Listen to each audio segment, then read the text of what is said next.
Alright guys, it's time to put the Fairmont back together. Now if you guys aren't familiar with this car, this is the car that we took on Sick Week earlier this year. And this is the car that we swapped a bone stock Nissan VK56 into. We struggled throughout the week, but made upgrades as we went, and eventually we got this car to go an 863 on only 24 pounds of boost. Unfortunately, your boy, I blew it up. And we kind of need to fix this thing because it's not really my car. Now everybody assumes that this is my Fairmont. This is not my Fairmont. This is my dad's Fairmont. This is my Fairmont. And if you guys haven't followed the build on this thing, it is an Atlas 5-cylinder and it goes 8s as well. But let's get back to the subject of today's video. This is my dad's Fairmont and I blew it up. And my dad just so happens to be out of town, and I'm meaning this to be sort of a surprise. I haven't told him that I'm going to do this. There is currently no engine underneath the hood there. There's a block of wood holding the thing from rolling away, and my goal is to get this thing put back together before my dad gets home so that I can surprise him. My dad has made the remarks a few times of how much he just would love to just drive the car. So let's get into what we're gonna put back underneath the hood of this thing in order to get my dad the first drive that he deserves. Don't worry, we're not gonna put anything weird underneath the hood of this thing. Yes, we're going to stick another VK56 into this thing, but there's some new exciting things about the particular flavor of VK56 that we're gonna stick under the hood of this thing. So let's get into it. That's right, we are sticking a later VK56 underneath the hood of this thing. This is one that has variable valve timing, and this will be our first time on the channel playing with intake VVT. We've done tons of exhaust VVT tuning on the Vortec 4200, and I'm very comfortable with that system on the 4200 stuff, but you guys have heard me rant about that quite a bit. So with an old school engine, you kind of had to choose a happy medium between low RPM torque production and high RPM horsepower, and set your intake cam at sort of a fixed location of the compromise that you were okay with. But with VVT, you can optimize it for all operating conditions. What does this mean for us turbo guys? What intake VVT does for us is it allows us to spool the turbo faster. But we'll have to see how that works out as we get into the tuning of this engine. So let's get into how does the variable valve timing work on this engine. Now on an LS, you would find all of the oiling that goes into the cam sprocket down inside the block. It feeds oil from the block into the cam sprocket, and literally the cam sprocket just has a little button on the front that gets pushed in and out by literally a solenoid that's sitting on the front of your timing cover, and that's what moves oil in and out of the phaser and changes the phase. With this engine, you can see that they are actually flowing oil into the camshaft from the front. By having a own dedicated feed for the variable valve timing system, you're likely going to have more stable control, and you're not going to sacrifice the oiling of your camshaft and have any issues there. All right, let's tear this thing apart. Now, if you guys followed the buildup of the last engine, you know that we installed some aftermarket oil pump gears into this engine. The reason that we did that is because Nissan does not know how to make an oil pump. In fact, a lot of companies struggle with how to make an oil pump as well. Nissan on their RB, VQ, and also this VK go with an oil pump design that kind of makes it easy for the oil pump gears to explode and ruin your engine. Other companies such as Ford with the Barra and the Coyote also struggle with this as well. And we solved this by installing some boundary racing oil pump gears into the oil pump itself. In fact, this is the oil pump that is now dumping oil on me. This is the oil pump that we installed into the previous VK56. Let's flip this over. They installed beautifully. This thing never had less than like 90 pounds of oil pressure when it was wide open throttle. It performed amazing. Now, the VVT engines came with a higher volume oil pump, but I'm hoping that we can swap this oil pump in place of the one that's in this engine. I don't know how they increase the volume on an LS. They normally make the gear a little bit thicker on those, so it's possible that the oil pump gears that we got from Boundary Racing are not compatible with the oil pump in this engine, but we'll pull it apart and have a look. So let's get this front cover off. All right.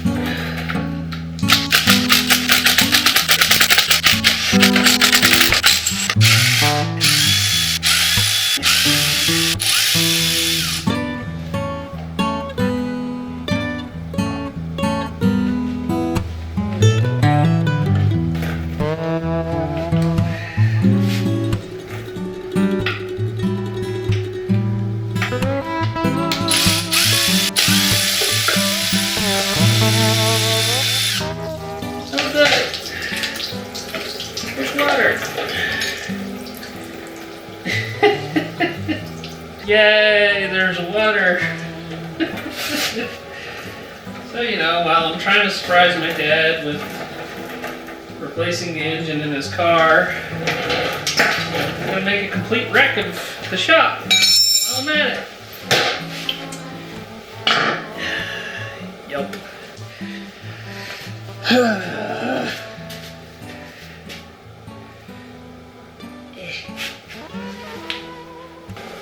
You know what they say about oil and water? It's pretty gross. I'm just staining the wood. You know, it's for make it look better, right?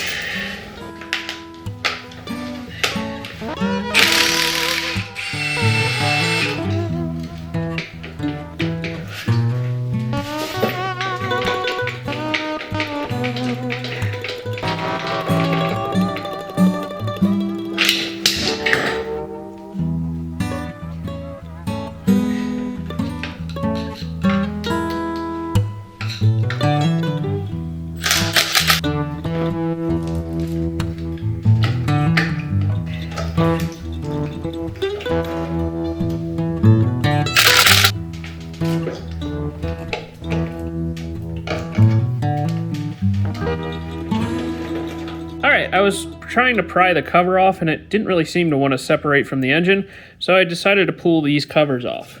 This mechanism is pretty simple. It's almost like a seal in like a transmission. It has these like little, I think they're called lip seals. Basically how this works is it has a little split here. See how it has that little step there? Basically, oil gets sent into this passageway here, and then it gets sent up to the sprocket through the solenoid, and it gets its oil from right here. But they added a bolt right here and right here to help keep pressure onto this area of the timing cover and make sure that this stays sealed up. It must just grab oil off of the oil feed coming up to the cylinder head. And then if we look down inside of here, you can see that there is a couple of oil holes down in here. One of them must come all the way through to the end here and fill this cavity up in here.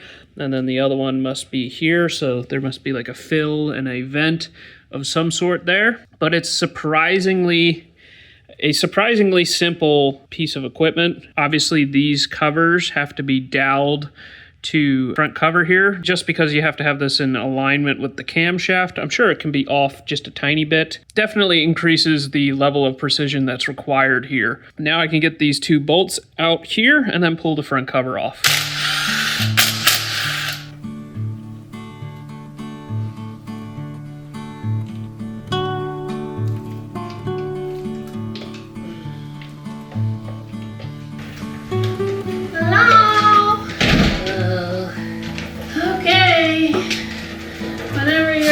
For dinner, you can come in.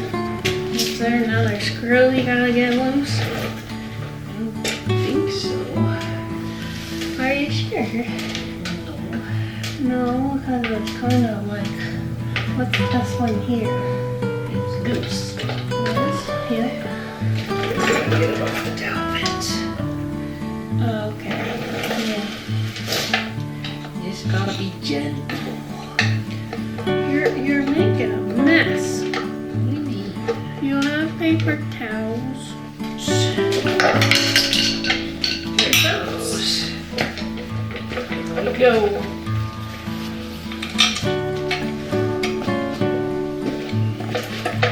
Here's some paper towels. Let my people go. You gotta get underneath that thing. Here's a paper bolt. Where do you want this bolt? Here, catch. I just dropped a whole bunch.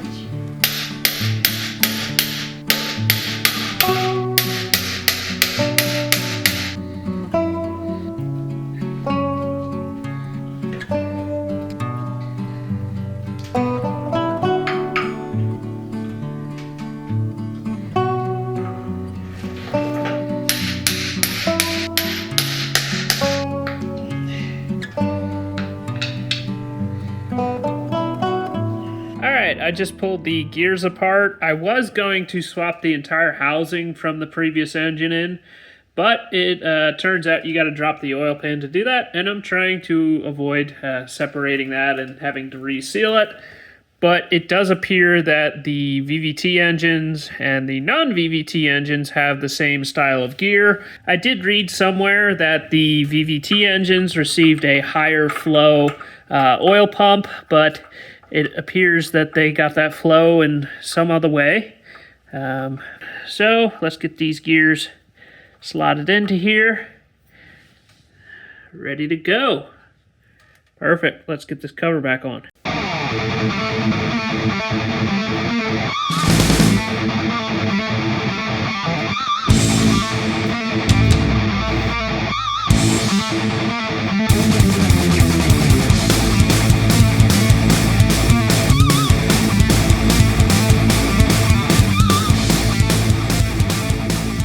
Guys, next up we need to get the adapter plate installed on this thing and get our transmission installed. Now we're actually going to be changing a few things up in the transmission area. Previously we were running the car as a foot brake combo, and we probably still will run this as a foot brake, but by adding the trans brake we have the option to use that as well.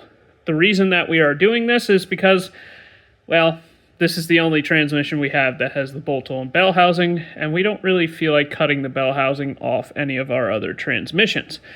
And as you're going to see with the drive shaft, we need a short tail transmission, and I don't really feel like tearing apart and putting back together a bunch of transmissions. So we need to get our C3 Performance adapter kit installed onto the back of this thing. And basically the challenge with a VK56 when adapting to a GM style of transmission is that the factory flex plate has 4 bolts for the converter, and most GM transmissions either have a 3 or a 6 bolt arrangement.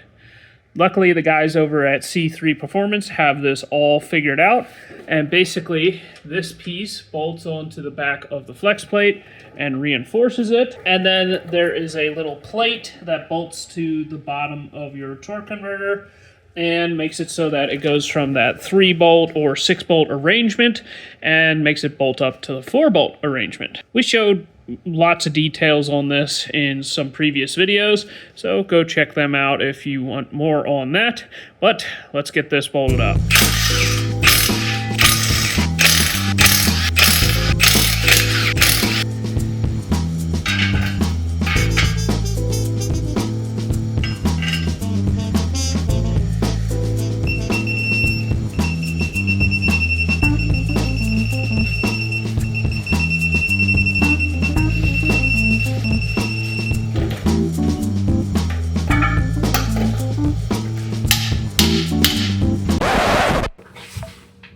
Hold up, you might be saying to yourself, that's not a hammer. Well, today's That's Not a Hammer moment is brought to you by the VK57 YouTube channel. And the best way you can support the VK57 YouTube channel is to go buy a t-shirt. You could buy a shirt like this one, right here, or this one, right here, or this one, right here. Grease stains are not included. All right, back to the video.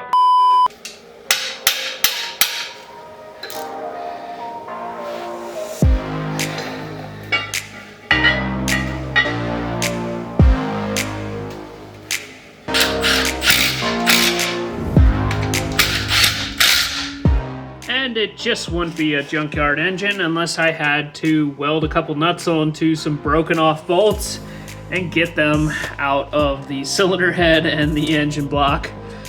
So let's get them out.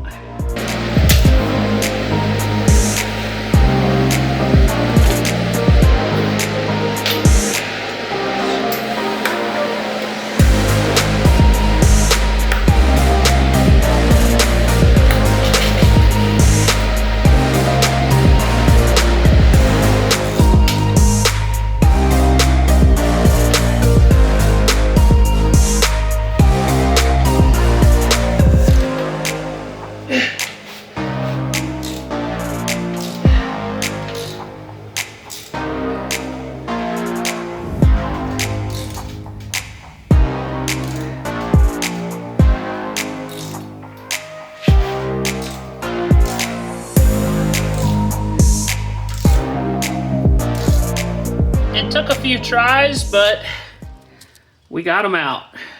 So let's continue the install. All right, this will become important later, but as far as my dad knows, the only thing that is left in the car is the old transmission. When we removed the blown up VK56, we just left the transmission in the car. So before we installed the new VK56 and the new transmission, we had to remove the old one. All right, guys, if you remember, we had issues where the car would sort of spit and sputter sometimes when you would roll into boost.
I haven't really seen anything back here that makes me think that there's an issue. There could be something underneath the dash. I'll dig in a little more, but I did forget to terminate this little harness here. This was intended to be like an expansion IO harness, meaning these are 2 extra inputs here, and then this is 5 volt and ground. And it's possible that this was getting up against something in the engine bay. It was kind of just tucked in underneath of the intake, and so it's possible that these bare copper bits on the top here could have been touching something. So I'm gonna make sure I put a little connector on here, that way they can't do that anymore. Hopefully that prevents our issue from happening again. But yeah, I'm gonna dig a little further underneath the dash.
Now, if you guys watched the video that we did on my Fairmont, you know that we swapped rears between the two cars. So this now has a Ford 9-inch with a spool, and we were able to use a drive shaft that I originally had made for my Fairmont station wagon, because I originally had a Turbo 400 in that car, and we just so happened to have a 4-inch drive shaft that was the right length. This was the reason that we swapped to a short tail Turbo 400, and this thing should be now ready to rock. All right, guys, I think we're ready for our first start, and my dad just got home, so it's time to surprise him. All right, let's just lower that, and then we're gonna wait for him to show up. Hey, Dad. Okay, you got your camera on. Why?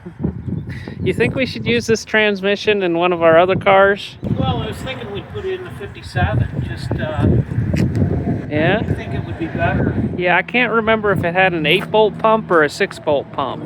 This is a 6-bolt. And then the 8-bolt's down in the basement. I'm pretty sure it's an 8-bolt. We should check.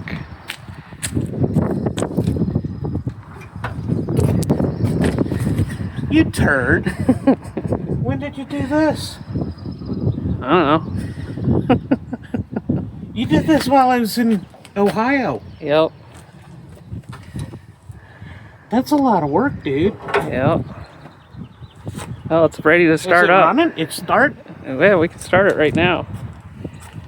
You got the keys? Yeah, they're in it, I think.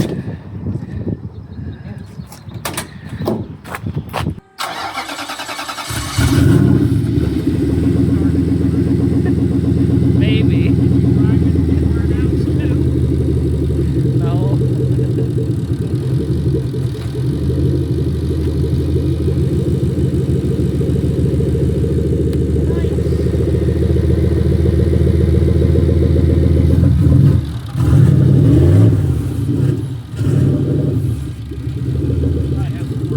Yeah, let it warm up a little bit. Everything's okay? I think so.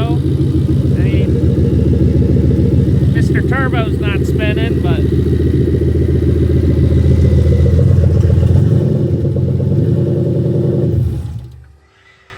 Uh-oh. whoops.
Come up pretty easily, huh? Oh my word, that thing's fun. That takes no effort at all. That thing's smooth. Yep. Yeah, I could get used to driving that. Yep. Don't get too used to it. I was gonna take it to work tomorrow. Alright, I think it's ready. Okay. Need to put a rearview mirror on it though. Okay. I don't know if it made any smoke though. It definitely did. I didn't have a rearview mirror. I couldn't check. Okay.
I got this thing, and the only time I got to drive it before today was at Cecil making 2 passes.